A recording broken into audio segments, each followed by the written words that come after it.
બનાસકાંઠાના થરાદ શહેરમાં પગરખા માટેની વિશેષતા વિશે વાત કરવામાં આવે તો વર્ષો પહેલાં રાજાશાહી વખતના સમય જાગીરદારો અને રાજપૂતો રજવાડી મોજડી પહેરતા, જેમાં સોનેરી અને સિલ્વર દોરા વડેની અલગ અલગ પ્રકારની ભાત મૂકવામાં આવતી અને એમાં પણ અમુક મોજડીઓમાં છેડ મૂકવામાં આવતી, જેથી આ પહેરીને ચાલે ત્યારે કચડ કચડ અવાજ આવતો.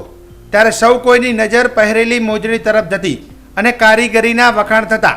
એ સમય થરાદ ખાતે આવેલી રાજગઢીથી મહાવીર ચોક સુધી મોચી બજાર આવેલી હતી, જેમાં મોચી સમાજના મહિલાઓ પુરુષો જાતે જ ચામડામાંથી મોજડીઓ બનાવતા અને આજે સમય આધીન બજાર બંધ થઈ જવા પામી છે અને ધીમે ધીમે વેપારીઓ બસ સ્ટેન્ડ નજીક વેપાર અર્થે વિકસિત થવા લાગ્યા. ત્યારે ઠાણા શેરી તરફના રસ્તે આવેલી મોચી બજાર પગરખાની હબ બજાર ગણાય છે, જેમાં સ્થાનિક તેમજ 1971માં પાકિસ્તાનથી શરણાર્થીઓ થયેલા નાગરિકો, જેમાં વણકર સમાજના લોકો પગરખાનો વેપાર કરે છે. ત્યારે 1971માં પાકિસ્તાનથી આવેલા દાનાભાઈ માનસિંગભાઈ ભાટી થરાદના શિવનગર વિસ્તારમાં સ્થાયી થયેલા છે.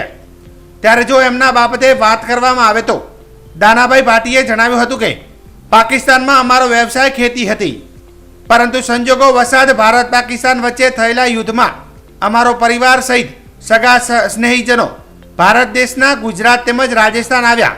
ત્યારે આમો થરાદ ખાતે આવ્યા અને એ સમય પગરખાઓ રેડીમેડ જોવા મળતા નહીં, માત્ર ચામડામાંથી હાથ વડે તૈયાર કરવામાં આવતી મોજડી અને બૂટ પહેરવાનું લોકો ખૂબ જ પસંદ કરતા હોવાથી એ સમયે આ બજાર ધમધમતી હતી.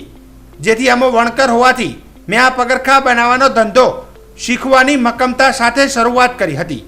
ત્યારે આજે 70થી વધુ ઉંમર હોવા છતાં હું જાતે જ પગરખા બનાવું છું, જેમાં મને ઘણા બધા ઓર્ડર મળે છે. તે મુજબના મોજડી, બૂટ, ચપ્પલ તેમજ સેન્ડલ બનાવું છું. ત્યારે એક દિવ્યાંગ વ્યક્તિનો મને ઓર્ડર મળ્યો, જેથી 15 ઇંચની ઊંચાઈ ધરાવતું બૂટ ટાઈપનું ચંપલ બનાવ્યું છે. તેમજ મારી કળાથી વિશેષતા મુજબ લગભગ 2 ફૂટથી વધુની લંબાઈવાળી મોજડી બનાવી છે, જેને જોવા માટે લોકો આવી રહ્યા છે અને મારી કલાને બિરદાવી રહ્યા છે. જેથી મારામાં એક અલગ જ અંદાજનો ઉત્સાહ સાથે મારી કળા વડે બનાવેલ ચંપલ અને મોજડી આકર્ષણનું કેન્દ્ર બન્યા છે.